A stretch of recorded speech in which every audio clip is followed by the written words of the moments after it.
안녕하십니까. 커피 창업 이런 건 몰랐지 크레이지 커피 대표 정경입니다. 반갑습니다. 예, 설날 잘 보내셨습니까? 저는 푹 쉬고 왔습니다.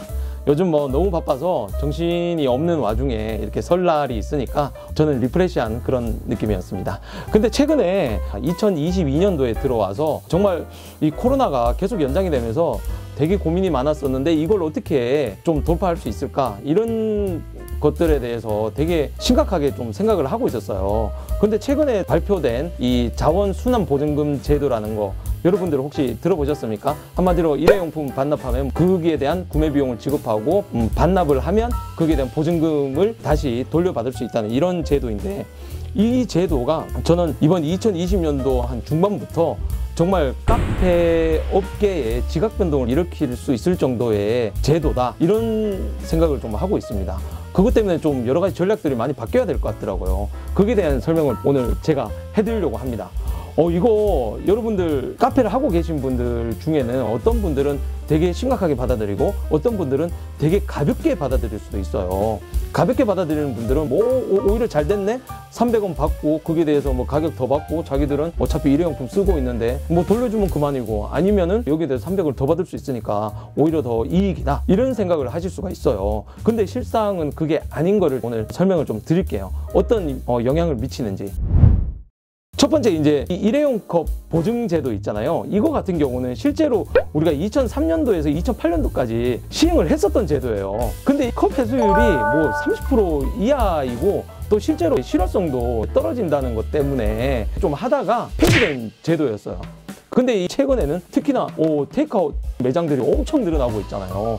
특히 이 저가 커피들 같은 경우는 대부분 테이크아웃 매장으로 시작을 하다 보니까 이제는 이 일회용 컵 사용이 너무나 많아졌던 거죠. 그래서 이제 환경적인 문제와 이제 자원 낭비 같은 그런 문제들 때문에 이제 일회용 컵에 대한 사용을 좀 줄이자, 이런 취지로 이제 이 제도가 만들어졌죠. 이게 2020년도 5월 20일에 국회를 통과하고 그 이후에 6월 2일에 국무회의를 통해서 이제 실제로 2022년 6월 10일부터 이 제도가 시행이 됩니다. 그래서 이 제도에 대해서 좀 더 자세하게 얘기를 해보자면, 일단 우리가 테이크아웃을 하면 300원을 내야 되고, 그리고 이거 외에도 물티슈를 쓰는 매장들 있잖아요. 이 물티슈도 플라스틱 재질이 들어간 거는 안 됩니다. 이걸 사용을 할 수가 없습니다. 그리고 우리 이것도 중요한 거죠. 우리 포장하잖아요. 포장할 때 가끔 이제 랩 쓰는 매장들이 있을 겁니다. 그 랩 쓰는 매장들 같은 경우는 폴리 염화비닐 PVC 이 재질의 랩은 사용하면 안 됩니다. 이거 반드시 확인을 하셔야 됩니다. 이 재질로 된 랩은 사용할 수 없어요. 근데 전체적으로 이 제도 자체가 일회용 컵 보증금 제도가, 그러니까 정확하게 얘기하면 자원 순환 보증금이다. 이 제도를 하는 곳은 전국에 매장 수가 100개 이상이 넘는 프랜차이즈 카페에 대해서, 그러니까 식당이나 프랜차이즈 카페에 대해서 적용되는 거예요. 그러니까 개인 카페다, 이런 분들은 여기 적용되지 않습니다. 그거 명심해 주십시오. 무조건 해야 돼, 이건 아닙니다. 나머지는 선택이죠. 선택을 하는 부분이고, 그리고 매장에서 그 일회용 컵 사용은 전면 금지됩니다. 그거는 개인이나 프랜차이즈나 똑같습니다. 그걸 사용하시면 안 돼요. 사용을 하면 과태료를 물을 수가 있습니다. 그리고 좀 구체적으로 또 설명을 하자면, 이 컵이 반드시 내가 구매한 매장에서만 반환을 하는 게 아니라 이 제도가 통용되는 모든 매장에서 반환을 할 수가 있는 거죠. 그리고 플라스틱 컵 보면 이렇게 인쇄한 곳도 굉장히 많잖아요. 그래서 이 플라스틱 컵에 대한 표면 인쇄는 금지를 하고 있습니다. 그리고 무색 투명한 페트 재질, PET-A라고 그러더라고요, 정확하게는. 그리고 종이컵 같은 경우는 제지회사에서 재활용 가능한 수준으로 내부 코팅은 허용을 하고 있습니다. 그리고 그 표면 인쇄는 15% 이내로 최소화한다고 그러는데, 제 생각은 전면을 전부 다 인쇄하는 걸 100% 치면 그 이하로 15% 정도만 인쇄할 수 있는 면적을 얘기를 하는 것 같아요. 그런데 이거 보면 되게 웃기잖아요. 그러면 아무거나 반환하면 되느냐? 이건 또 아니라는 거죠. 그래서 보통 반환을 할 수 있는 컵 같은 경우는 이 제도에 동참하고 있는 매장들에서는 컵에 바코드를 설치를 하고, 그리고 한국조폐공사에서 제작한 유변조 스티커를 부착을 하게 되어 있습니다. 그래서 이런 스티커 같은 경우는 재활용 업체에서 수거를 해서 재활용 과정에서 분리 탈착이 된다고 그러더라고요. 전 처음에 스티커를 붙인다길래 이것도 플라스틱 아닌가 이 생각을 좀 했었는데, 이거를 이제 재활용 업체에서 수거 탈착할 수 있게 그렇게 만들어 놓는다 그러더라고요. 실상은 어떻게 될지는 저도 모르겠습니다. 그리고 매장에서 회수된 컵이 적정하게 재활용될 수 있도록 번역별로 한 3개에서 5개 수거업체를 선정을 하고, 그리고 한두 개 정도의 전문 재활용 업체를 지정할 예정이라고 그러더라고요. 잘 될지는 모르겠습니다. 그리고 각 매장은 이렇게 지정된 업체 중에 그 자율적으로 선택해서 이제 인계를 할 수 있다 그러더라고요. 근데 이거 되게 웃기더라고요. 처음에 되게 이거 시행을 하면 제대로 될까? 이런 고민을 했었는데, 나름 이 제도를 실행하는 이런 기관에서 좀 생각을 많이 한 것 같더라고요. 예를 들면 이 바코드라든가 이런 부분들, 이건 진짜 중요한 문제거든요. 아까 바코드를 찍게 돼 있다고 했잖아요. 그거 한번 반환을 하고, 예를 들어 누가 한번 손님이 반환을 했어요. 근데 거기서 일하는 직원이 딴 데 가서도 반환하면 이중이잖아요. 그러면 안 되잖아요. 그래서 바코드를 설치를 했다 그러더라고요. 그래서 바코드를 찍으면 이게 1회밖에 반환이 안 된다고 그렇게 표시가 된다고 그러더라고요. 그리고 바코드를 인식을 할 때 인식을 하는 기계가 있겠죠. 그걸 인식을 시키면은 이거를 현금이나 계좌이체 중에 소비자들이 선택을 할 수 있다 그러더라고요. 현금이야 바로 그 자리에서 할 수 있는데, 계좌이체는 그러면 어떻게 하냐. 그래서 애플리케이션을 따로 제작을 한다고 그럽니다. 그래서 애플리케이션에 사전에 내 계좌 정보를 입력을 시키면 손님이 그 계좌로 바로 입금을 받을 수 있게 그렇게 만든다고 그러더라고요. 근데 이 부분에 있어서 아마 프랜차이저는 그런 고민들이 많을 거예요. 아까 말씀드린 그 인쇄를 하는 부분들, 보통 이제 컵에 인쇄를 하는 경우가 되게 많잖아요. 저희 같은 경우는 컵에 인쇄를 안 해요. 근데 많은 업체들이 플라스틱 컵이든 종이컵에 인쇄를 하는 경우가 되게 많습니다. 근데 왜 그걸 하느냐? 보통 이제 브랜드 차별화를 하기 위해서 하거든요. 그래서 이번에 그렇게 되면서 인쇄를 많이 할 수 없다고 하잖아요. 근데 또 이런 불만이 있으니까 기관에서 어떻게 했냐면 그 스티커를 아까 붙인 데가 있잖아요. 거기에 브랜드를 명시를 할 수 있도록 허용한다고 합니다. 그건 나름대로 이번에는 좀 생각을 하고 진행을 한 것 같습니다. 근데 이렇게 제도를 좀 알아봤잖아요.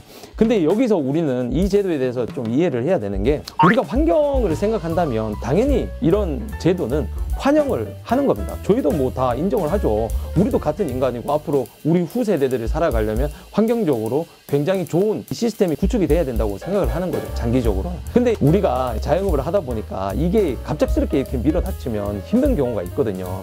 저는 첫 번째로 카페 시장이 지각 변동이 있을 수도 있겠다라는 생각을 하고 있는 게, 저는 첫 번째로 가격이 인상되는 효과 때문에 그렇습니다. 아까 처음에 말씀드렸다시피 이제 뭐 개인 카페들 같은 경우는 쉽게 생각하시는 분들 같은 경우는 이거 덕분에 300원 더 받을 수 있네? 이런 생각도 할 수 있겠지만, 이게 저가 커피들한테는 엄청난 영향을 미칠 수가 있는 거죠.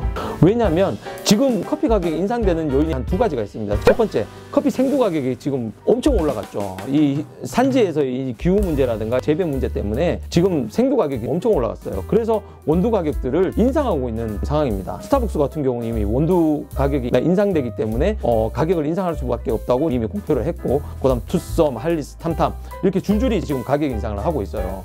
근데 여기에 자원 순환 보증금까지 딱 들어가 버리면 가격이 더 크게 올라갈 거잖아요. 그러면 문제가 되는 거죠. 1,000원짜리 김밥 요즘 못 보잖아요. 그렇게 되듯이 1,000원짜리 커피를 점점 보기 힘들어지는 이런 수순이 아닐까, 그런 생각이 되는 거죠. 근데 문제는 이렇게 가격으로 승부하던 곳들이 가격 경쟁력이 없어지면 어떻게 될까요? 뻔한 거 아닙니까? 이제 시장에서 살아남기 힘들 수가 있다는 거죠. 특히나 이 커피 원두 같은 경우는요, 이 새로운 나무를 심게 되면 최소 3년에서 5년까지 열매를 맺기까지 시간이 걸립니다. 그렇다면 원두 가격이 제자리로 돌아오는 데는 분명히 시간이 좀 걸린다는 거죠. 그리고 여기다가 아주 심각한 문제가 있잖아요. 인건비 문제죠. 왜냐하면 최저임금이 올해 또 올랐잖아요. 그냥 단순히 이 문제가 아니라 컵을 재활용하게 되거나 반납을 하게 되면 여기에 대한 세척도 해야 되죠. 관리도 해야 되죠. 반납도 해야 되죠. 이런 문제가 심각해질 거라는 거죠.